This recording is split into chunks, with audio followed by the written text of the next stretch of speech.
अस्सलाम वालेकुम माझी प्यारी यूट्यूब फॅमिली. ह्यो जो व्लॉग आहे ना तो मी होम टूर माझ्या घराचा दाखवणार आहे पुरा.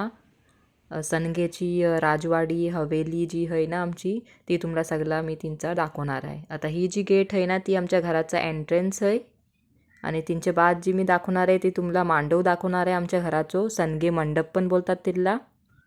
मना जितका पण काही माहिती आहे सनगे फॅमिलीचा मंडप वगैरे जी पण काही आहे ती सगळा मी तुम्हाला शेअर करणार आहे ह्या व्हिडिओतलेन. तर व्हिडिओ आहे ना पूर्ण बघा आणि मग मला कॉमेंट करा. मी मांडवातनं हिस्ट्री जी आहे ती स्टार्ट करताय. ह्या मांडवातलं जितकं पण हुक दिसतात ना तुम्हाला वरती लावलेलं तिनातलेन काचीचं जे आहात ना झुमर होतं. आणि ही जी पुरं ही तुम्हाला दाखवत आहे ना इकडं जी आहे आमचं घोड्याचं तबेलो होतो. इकडं बगी होती आबाची दादाच्या ग्रँडफादरची. त्यांचं नाव होता सलाहुद्दीन मोहम्मद अब्बास सनगे आणि त्यांची वाईफ त्यांचं नाव होता आयशा. त्यांना आसुमा बोलियाची सगळी. आणि इकडं वरती सगळं हुक वगैरे होतं. मोप जुना है ही आमचा घर 1880चा. आणि अबाला जी आहे ना 2 दिवस होती हवाबी आणि आमिना. तिनातनं आमिना जी आहे ती इंतिकाल झाली होती आणि हवाबी होती. हिनला जी आहे ना ओटो बोलतात. पहिलो जो होतो तो मांडव होतो आणि ह्यो ओटो होय. आणि हवाबीचं घोस होतं ना त्यांचं नाव होता मोहम्मद अमीन गुलाम मोहिद्दीन सनगे. जर के माझं आजच होतं पप्पा ना त्यांचं बापूस आणि आयस होती ही लोका. हवाबीला जी आहे ना 3 पोरगं होतं आणि 1 पोरगी. आणि 3 पोरग्यांचं नाव होता सलाउद्दीन ग्यासुद्दीन आणि अब्बास सनगे. तिनातनं ग्यासुद्दीन सनगे जे आहात ना तर माझं आजस म्हणजे आम्ही लोक त्यांची नाटोंदा हाव. हवाबीची जी पोरगी होती त्यांचं नाव होतं आयशा. आणि सलाउद्दीन सनगेला 8 पोरा होती. यासुद्दीन सनगेला म्हणजे माझ्या आज्याला 7 पोरा आणि अब्बास सनगेला 3 पोरा. आणि ही जी तुम्ही पुरं बघता ही माझा बेडरूम आहे माझ्या मम्मी पप्पाचा. माझंच आजच होतं पप्पा आम्ही बोलायचो त्यांना ग्यासुद्दीन सनगे. तर प्रायमरी उर्दू स्कूलला टीचिंग करायचं दापोली खेड तालुक्यातले. फिकरं तर टीचिंगला जायचं. आणि पप्पा जे आहात ना तर नात पण बोलायचं सगळ्या शादी फंक्शन्सला.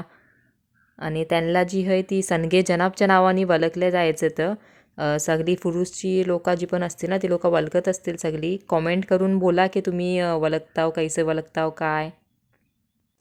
इकडं जी आहे ना तुम्हाला सगळा सामान दिसतंय ठेवलेला काके ह्या रूमात. आत्ता जी मी तुम्हाला ही रूम दाखवत आहे ना ती माझ्या छोटाचा आणि चाचीचा रूम. तिकडं जी आहे आत्ता मी कलर लावत होत्या मगून ऐसो सगळं पसारो पडलो आहे तिकडं. आता जी आहे तुम्हाला मी माझ्या त्या साईडचा व्ह्यू दाखवत आहे पुरा. म्हणजे ह्या साईडला पण एक दरवाजो होय टेरेसच्या बाजूनी. अच्छा ही जी आहे ना ती आमचा टेरेस आहे.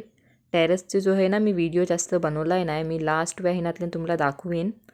आणि ह्यो जो तुम्ही बघता रूम जो टेरेसच्या बाजूला आहे तो माझ्या दादीचो आणि दादाचो म्हणजे मम्मा पप्पाचो माझ्या रूम आहे तो. बघू शकता की किती जुन्नो होय. आणि ह्या रूमात पण जी आहे ना मांडव पुरो दिसतं. बाहेरचं सगळं व्ह्यू बघू शकता. आणि ही है जुन्या जमान्याचा बाथरूम. फली वगैरे पण है वरती ठेवलेली.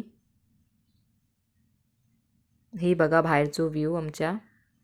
इकडची आम्ही बाहेरची जी पण काही गाडी वगैरे जातात ती पण बघतो. आणि त्या साईडलाच मम्मा पप्पाच्या रूमच्या बाहेर ती जी आता मी तुम्हाला दाखवलो होतो ना ती तिकडची वरती जायचो रस्तो होय वरच्या माल्याचो. आणि ही जी बघता ती किचन. आणि ही किचनच्या बाहेरचो व्ह्यू होय. ही जी आहे ती आमचा मंगिलदार होय पांटो. आणि चुलीवरचं जेवण वगैरे जी आहे आम्ही इकडं मंगिलदारा शिजवतो. ही जी आमचा फणसचा झाड. आणि त्यांच्या बाद जी आहे ना इकडं चाची जी आहे ना बिरिस्तो बनवत होती.